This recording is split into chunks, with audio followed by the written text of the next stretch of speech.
There's a wide range of reasons why businesses might want to grow bigger and bigger, while others want to stay small.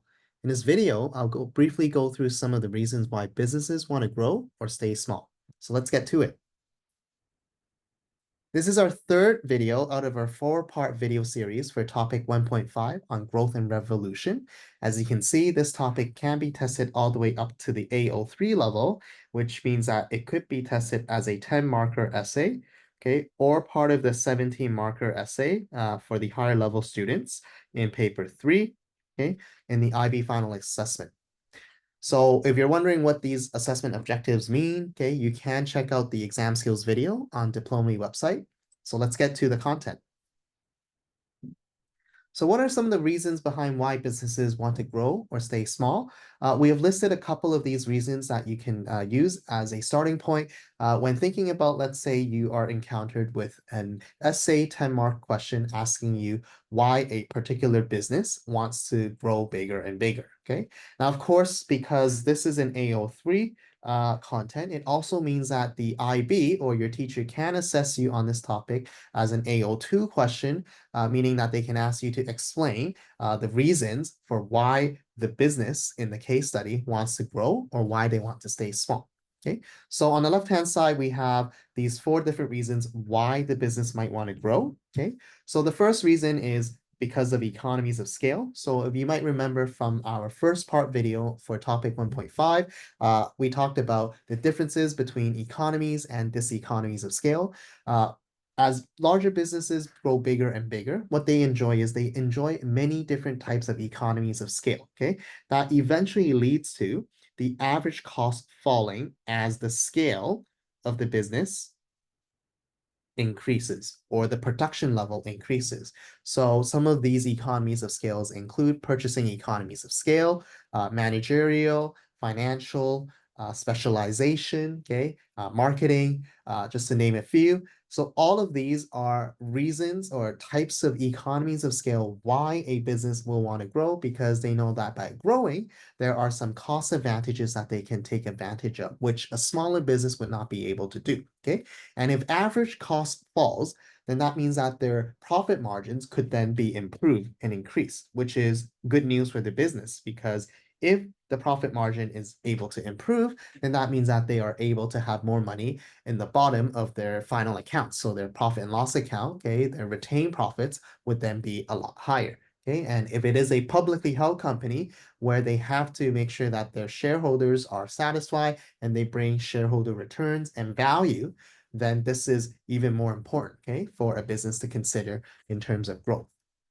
Another reason could be about brand awareness and to increase brand loyalty. What we know is that customers tend to be attracted to large and more reputable brands because of the familiarity with these businesses. So, for example, you might go to McDonald's instead of a less known fast food chain in your city, because you know that McDonald's is more reputable, okay, and you might have a certain level of brand loyalty towards an international brand. So this is why some businesses might want to grow, because they want to extend their brand internationally and also increase their customer base and therefore attract a new group of customer who might become customer loyal to their business. And as a large business, you do have greater access to finance. This is somewhat similar to the financial economies of scale, okay, that we talked about earlier. And again, if you forgot what financial economies of scale is about, you can refer back to our part 1 video for topic 1.5, where I have talked about this extensively. But essentially, larger firms, they do have larger access to different sources of capital. So because they have access to many different types of capital from different sources, and therefore they are able to support more growth compared to a smaller business organization. So as you grow bigger, as you become more reputable, banks then have a better trust towards your business because of your reputation, because of the scale of your operation, and therefore they are more willing to lend you money, okay, and usually a larger amount of money and probably at a lower interest rate, okay, as a result of financial economies of scale that you can enjoy as a large business. And finally, as a large business, you have the ability to attract more talent because of a couple of things. Large businesses tend to be able to pay higher, right? Because they do have, that amount of money. And of course, larger businesses, they have perhaps a better training program, okay, compared to a smaller business, where it is more structured, okay. And with a larger business, there might be some sort of path for career growth.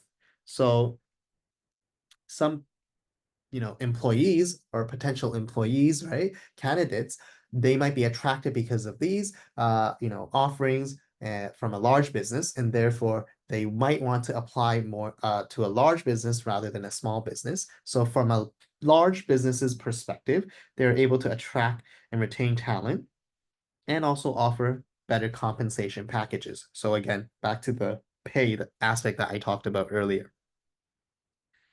So why might a business might want to stay small? Okay, now there are also perks for staying small. Well, number one is if you're a small business, it is easier to set up and easier to run. There's less people that you need to manage. So of course, if you want to kickstart a small business with a friend or a couple of friends, it becomes easier and it becomes easier to maintain and run because you guys are running it, in a very small group and tight-knit group. So any issues, you guys can talk about it together, right? And for a smaller business, they tend to have less reporting requirements, okay? If you're talking about, let's say, a sole trader or partnership, you don't even need to disclose your final accounts, okay, for these types of business entity. Even a small privately held company, okay, does not need to disclose their financial statements in any way compared to a larger business, such as a publicly held company, which are listed on the stock exchange. Then they will have greater reporting requirements, which does require them to disclose their financial statements to the general public. Now, if you take a look at control and ownership, a smaller business will obviously have less owner, and because there's less owner, then that means each owner will be able to have a greater control over their own business and also over decision making. So that means to a large extent that with a small business, decision making could be a lot quicker, okay? Because of the less number of people.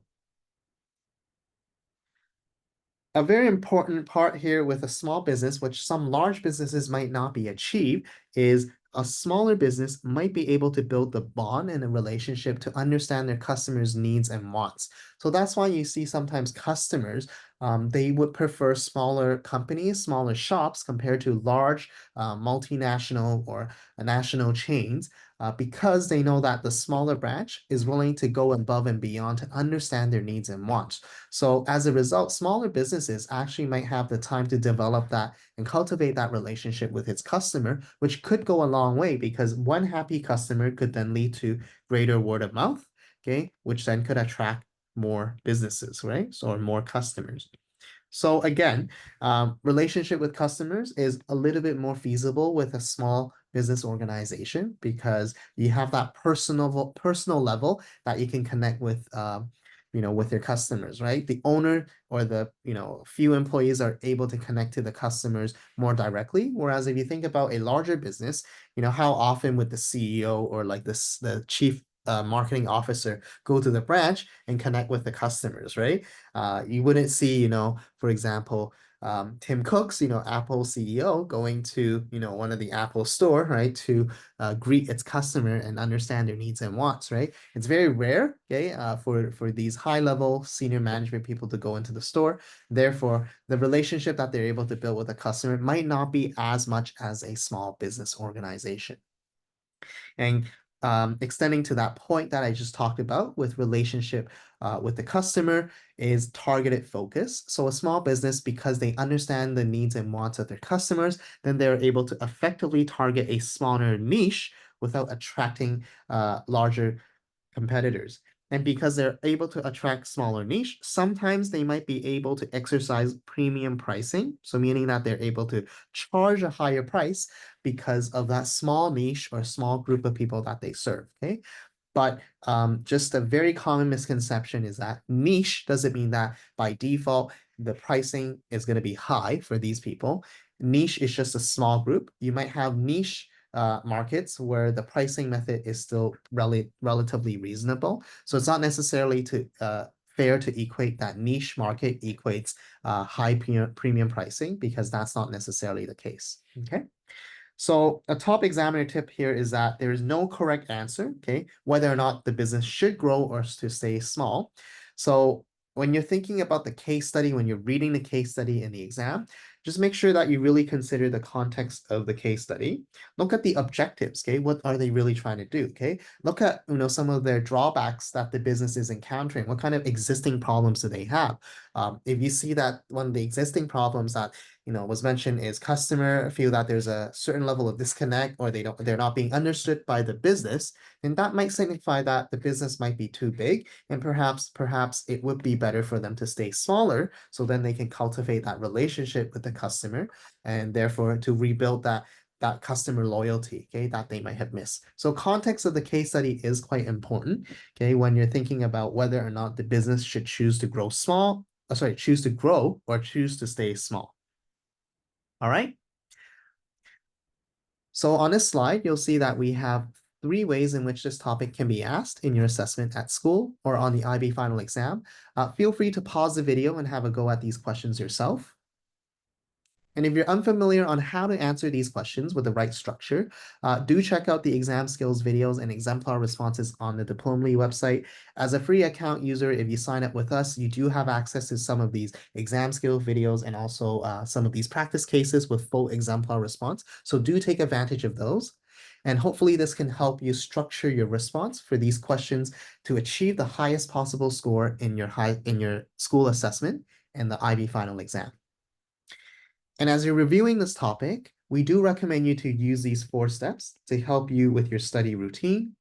If you want more help on this or more business management resources, check out our free content on the Diplomly website, which does include some of these practice cases that you see listed on this slide.